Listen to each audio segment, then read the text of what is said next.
All right, and then the other beast here, we just talked about the KTM we just built. Ooh, she's pretty. A lot of money in that one. But yes, we did the same kind of thing. This one's not finished, but I want to go through it in case this guy buys it, which he most likely will.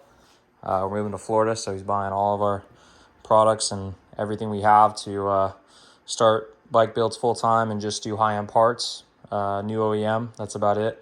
So we're changing up from parting out bikes, done that for 5,000 times, and now we just want to build bikes and actually put them back together because there's just no more bikes to part out, and it's just it's really fun helping people restore bikes and build to their dreams. So with all the knowledge I've learned last 17 years of doing this, so currently I have a different knowledge than the older guys. There's things I definitely don't know, but I just thought by now everyone would have caught up, but I just don't see people doing stuff that I want to see be done. So we're going to build bikes and help the people that can afford it really reach their dreams. And if you can't afford it, you can just buy a piece, like titanium bolts and stuff, Just the bolts alone are really fun. You can purchase, and like this is PVD coated titanium bolts, so stronger, lighter, last longer. It's just the way to go. And yeah, let's see. So let's start with this 22 450 RL. We had big plans for this thing. I think we got about 7 out of 10 with it. I would definitely spend more if somebody paid for it, but this bike to me is not as good as the Husky. So at 60 pounds heavier, I'm good.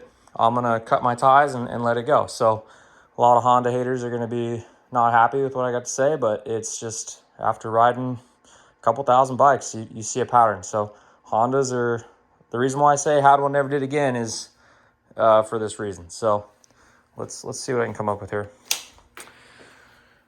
Well, we got the RWE forks, so the DLC coated lowers, and we did our fork wrap on the outer because that coating just doesn't last. Is it the Kashima or Tinitrate? I think it's Kashima. It's like a dark bronze. It's a pretty color, but every RWE I've seen, they're like chipped or scraped or faded. So we just do this rubber heat tape wrap. It really is just a smart thing to do for such an expensive piece.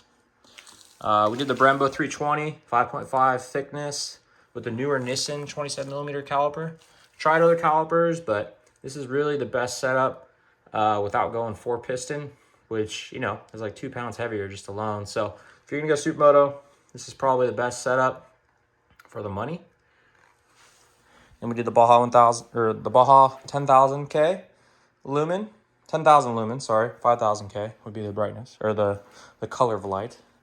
Sorry, it's been a hectic week here. We had a sale and it's move time. So we did a little torching on the titanium tank. So any Honda 17 and up, you can just torch your tank. Yeah, I haven't seen any problems with it leaks or changing the strength of it. So it's not like a big stress area anyways. So yeah, I would definitely torch it up. Polish it first. That's the biggest mistake we made, is we didn't polish it enough. So polish it a ton. Don't touch it. Acetone it. And then heat her up. Get a torch. As you can see, the little brackets we need to make for this still. That's the one last thing we forgot to do, or just haven't had time to do. Oh, one cool thing we really did is the dual pipes. So we did the FMF full titanium. And then this is our taillight kit. Super cool. You've seen them before. But yeah, these pipes are sick. I mean, that's the one thing about the Honda. Their look is amazing. It's just, dude, this thing's so slow compared to the Husky. 60 pounds heavier. 60 pounds on a dirt bike, that's like an extra 1,000 pounds in a car. If you had an extra 1,000 pounds in a race car, it's insane. So the Excel wheels with billet hubs we build. So it's just OEM hubs, but we build them with instead of cast aluminum, they're a billet block, and we shave them down. So they're just higher tensile strength, and the spokes, you never need to touch them. And then we just use Excel or A60s for the dirt. Yeah, they're just the way to go. A lot of companies say they're half the weight and half the price, half this. Like, no. The guys that run the top level, they're running Excel. Some DIDs are good, but really, Excel A60s or Excels is just no-brainer. Just don't risk your life over some cheap wheels. It's just out of control. To save money, $500-600 on a dirt bike. I mean, I don't know if you guys have ever been to the doctor, but you know, I spent 60 grand with my pelvis broken. Yeah, just buy the right parts the first time. And you know, I want to buy some cheap grips. That's different, but you know, some things it's just not worth it, guys. Suspension, wheels, engine parts. Just buy the right stuff. You'll figure it out if you don't believe me. Okay, so we did complete RWE top end. So there was a little bit of a headache with that. We did the high compression piston from the RWE. Really, the piston and the cam's the best way to just do it. The whole head, you can do it, but I would just do the piston and cam, call it a day. And then we did the get Wi-Fi tuner on your phone. Pretty good, but still, I just don't think this bike runs that good. So it's a great engine, but the Husky's just so much smoother. And this is the best part about the Husky. That piston is a 12.8 compression. This is a 13.5. And with that higher compression means, you know, less engine longevity.